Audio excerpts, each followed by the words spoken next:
बचन बाबूजी महाराज भाग तीसरा बचन नंबर 55। आगरा 25 दिसंबर सन 1938।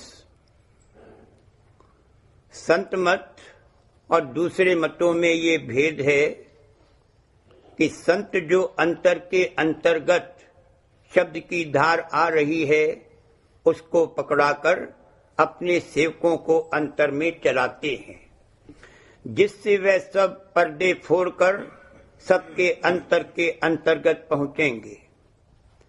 दूसरे मतों के अभ्यासी किसी न किसी मन व माया के खोल में रह जाते हैं। उन सुरतों को जो सत्य देश के निर्मल प्रेम का रस और आनंद नहीं ले सकती थी, नीचे उतरकर यहाँ आना पड़ा। वहां के प्रेम आनंद का ज्ञान हो सके और रस ले सके, इसके लिए बड़े भारी आंतरिक आकर्षण की जरूरत है। जो सुरतें चैतन्यता की कमी की वजह से उस कदर समूह नहीं बना सकती थीं, वो सत्य पुरुष का रस ले नहीं सकी। उनमें नीचे के घाट का रस लेने की ख्वाहिश पैदा हुई। चैतन्यता की न्यूनता के कारण ज्यों ही ये अंग पैदा हुआ कि मन और माया ने सुरतों को चाप लिया, सुरतों पर मन और माया की चाप चढ़ गई और उनको मन व माया के देश में नीचे उतरना पड़ा, वास्ते इसके कि कोई रस ले सके। जो सुरतें जिस घाट पर जा सकती थीं और जाकर कार्रवाई करके वहां रस ले सकती थीं, वह उस घाट पर आप से आप उतरकर आईं और वहां ठेका लिया। अगर चैतन्यता इस कदर क्षीण और कम हो कि नर चोले से नीचे जाएं तब जागे, तो वहां जाना पड़ेगा, वरना जो सुरतें नर चोले में आती हैं वो अंतःकरण के घाट पर ठेका लेती हैं। वहां सुरतें आईं और जागी।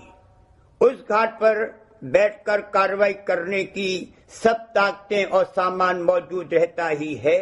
उनमें बरतकर और वहां के वासियों का संग करके और ज्यादा जागती जाती हैं और उसी कदर मालिक की तरफ से सोती जाती हैं, यहाँ तक कि अंतःकरण के घाट पर उतरकर मालिक की तरफ से कतई सो गई हैं, यानी मालिक को बिल्कुल भूल गई हैं और मन माया के देश, संपत्ति और सामान में लिप्त हो गई है। क्योंकि मन व माया ही के रस लेने की ख्वाहिश अंदर में है, इसलिए अगर मन और तन की कार्रवाई की धार उठे तो उसमें हर्ष आता है और वह प्रिय लगती है। ये कायदा है कि जिसमें जैसा मसाला होता है उसको उसी मसाले वाली चीज पसंद होती है, और जिस शख्स में वैसा ही मसाला हो वह प्रिय लगता है और उसकी जानिब कुदरती तौर पर कशिश होती है। कामी को कामी और मोही को मोही प्रिय लगता है। कहने का मतलब ये है कि चैतन्य की कार्रवाई की धार उठे और उसमें प्रीत और हर्ष आवे, सो बात तो है नहीं, क्योंकि उतनी चैतन्यता जागी नहीं है। जड़ अवस्था को पहुंच गई है और जड़ घाट पर आकर बैठी है, इसलिए जड़ कार्रवाई में हर्षित होती है और उससे प्रीत कर करके और जड़ता में उतरती चली जाती है। लोभी का इस कदर जड़ता में उतार हो जाता है कि उसको जड़ वस्तु, सोना चांदी वगैरह देखकर ही हर्ष होता है।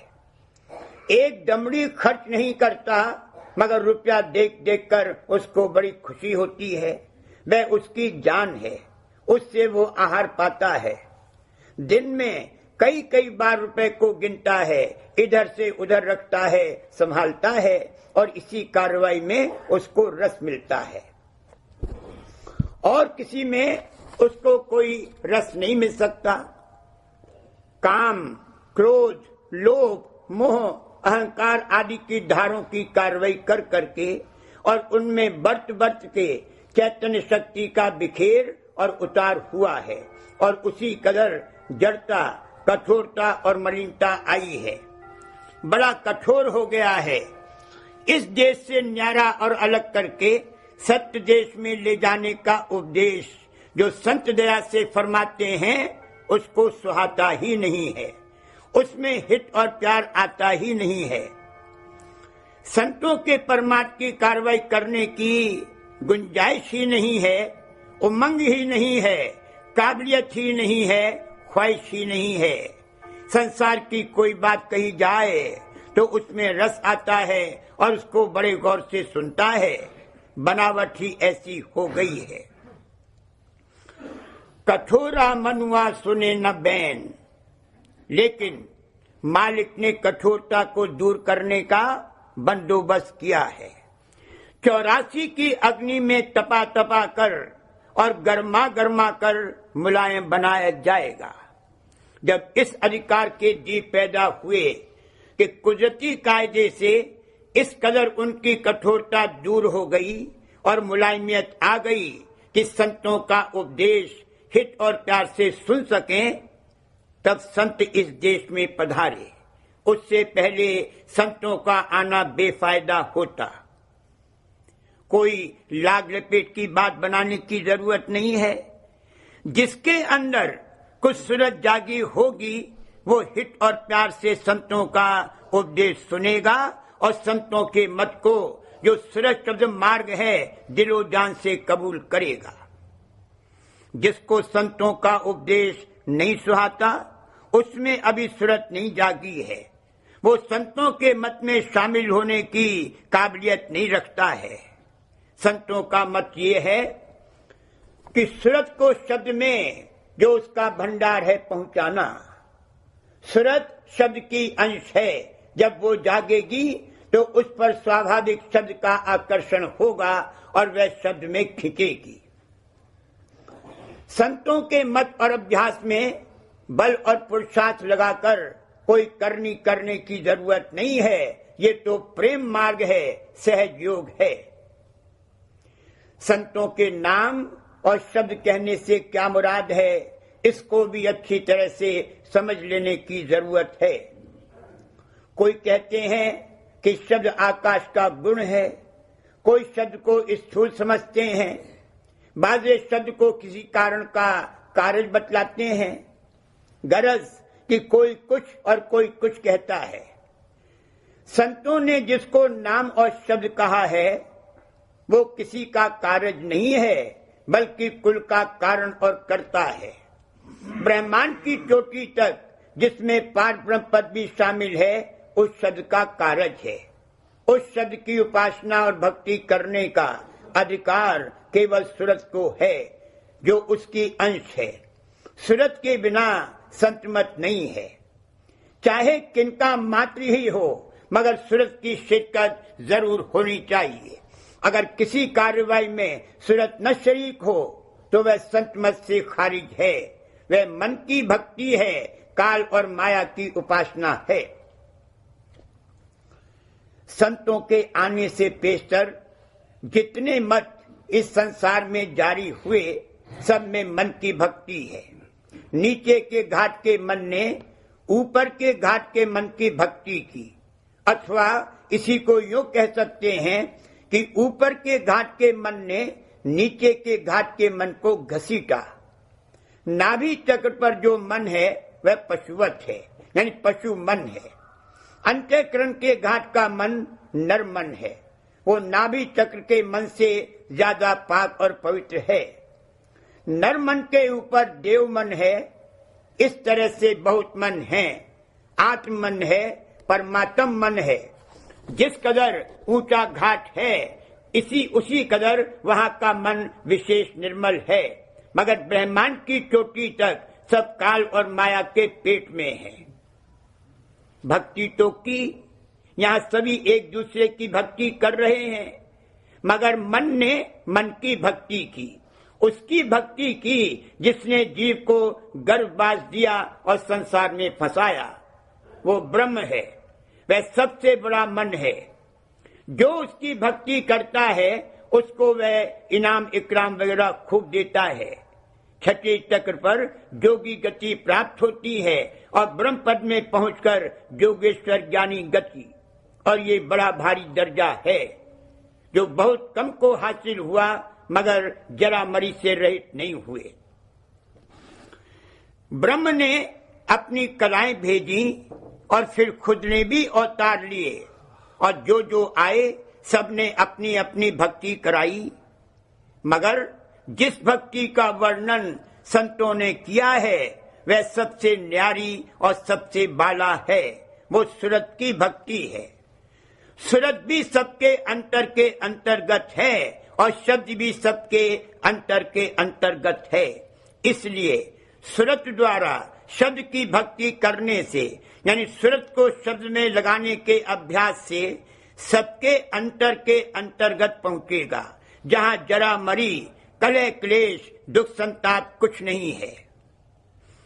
जिसको अपने जीव के कल्याण की चाह पैदा हुई हो और अजर अमर देश में पहुंचकर स्वयं व स्वतंत्र सुख और आनंद की अवस्था प्राप्त करने की अभिलाषा पैदा हुई हो, उसको चाहिए कि इस संसार की प्रीत और लगन कम करे और संत सद्गुरु का खोज करके उनसे सुरक्षित मार्ग का भेद लेकर अभ्यास शुरू करे।